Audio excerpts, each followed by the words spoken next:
It seems absolutely shocking to me, but what also shocked me, and I spoke about this earlier in the program, is the way that Mamdani has used anti-Trump sentiment in New York to leverage himself into this position here. There was this cleanup of all of the vendors, illegal aliens, illegal migrants from Africa on Canal Street. And New Yorkers didn't say, oh, thank you, federal government, for cleaning up this eyesore that the New York police left there for years. No, they went out and protested. I mean, do New Yorkers just get what they deserve at this point? Oh, absolutely. And I mean, this ties into the national conversation we're having over here, which is Democrats are the party that stands against the rule of law. ICE agents are enforcing longstanding federal immigration law. If Democrats don't like the law, that means they don't like sovereignty. But if they don't like the law, they should try to win a big enough majority to change the law. But until then, ICE is enforcing longstanding federal immigration law. And polling indicates Americans want illegal aliens out. Whether they are violent or not, we want them gone. And the fact that some of these aliens have been here for years, some of them have had previous removal orders, just goes to show you how Democrats in particular have turned a blind eye to the biggest crisis facing America right now. And, you know, just on that whole idea of enforcing the law, it seems like the Democrats have a real selective enforcement problem here, too, because, you know, they're the first people to regulate our lives, law-abiding citizens' lives, you know, regulate how we use our energy, regulate this, our businesses and everything like that. The phrase anarcho-tyranny is something that we hear sometimes, and it seems like this is what we saw in California, and this is what's coming to New York, and this is going to be what whoever the Republican nominee in 28 is going to have to run against, because they say, don't do this to the rest of America.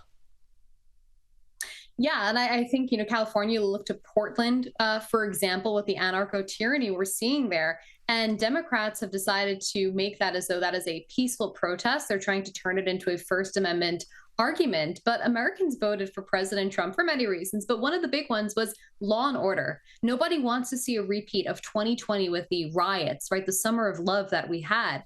And the fact that Democrats are not willing to listen to the entire country, which shifted right in November, and instead try to double down that these are peaceful protests, that we can't enforce the law because they're fighting the good fight. It's going to turn away voters come 2026 and 2028. Yeah, no, I think that's right. And another thing that I think voters are going to get pretty sick of, too, is this government shutdown, which is continuing here. And there was an amazing admission from Democrat House Whip Catherine Clark talking about how struggling families are actually now political leverage in the negotiations. Have a listen to this. I mean, shutdowns are terrible. And of course, there will be families that are going to suffer. We take that responsibility very seriously, but it is one of the few leverage times we have. I mean, talking about beatings will continue until morale improves here, this idea that you just use struggling families to make a political point, this must be backfiring on them, surely. Well, I think it's easy for her to say that when her paycheck still keeps coming. Notice she hasn't said she's not going to take it, anything like that.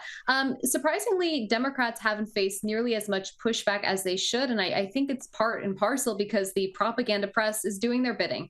The Democratic-led media is trying to make this as though it is a Republican shutdown. I don't think voters are necessarily buying into that, especially when you have people like Senator John Fetterman, a Democrat from Pennsylvania, calling out his own party for holding Americans and families hostage. But so the reason that I think it's going to keep going is until there is enough public and media pressure on Democrats to open the government with a clean CR, they're going to dig their heels and they're going to keep using American families as hostages and political pawns, all because they want to give illegal aliens free health care. And this is just something to bring, our Australian viewers up to speed on.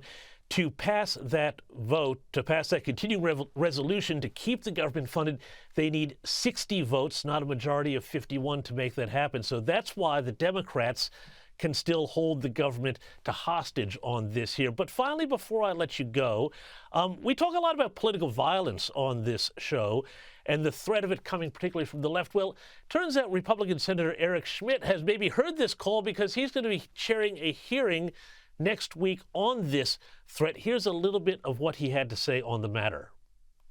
And so we're going to have a hearing on it. We're going to have Michael Knowles come testify, who was a victim of a firebombing himself, of what's really behind all this and what are the strategies moving forward. We need to go at this thing and be aggressive, not just play defense, but play offense, because this is a real threat to our country and the fabric of our constitutional republic.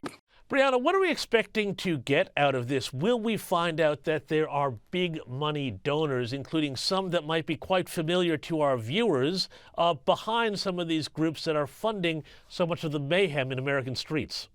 Yeah, I think the purpose of this hearing is going to be to thread that needle, particularly of George Soros, someone who donates millions of dollars to organizations like Indivisible, which was behind the No Kings protest, other organizations that have really propped up these protests that also happen to turn violent. And this is an opportunity right now. Republicans have 1 year, in case we end up losing the House, they have 1 year to get and come to terms with who was funding these protests, right? People show up with the signs, they all look the same. You're telling me 1,000 people got together and made the same signs? Of course not, right? There's someone backing these fundings. If you're backing a peaceful protest, fine, but these never turn out to be peaceful in the most part. And we know that political violence in America is coming from the left to the right. We have to figure out, is that organized? Is this part of a larger plan?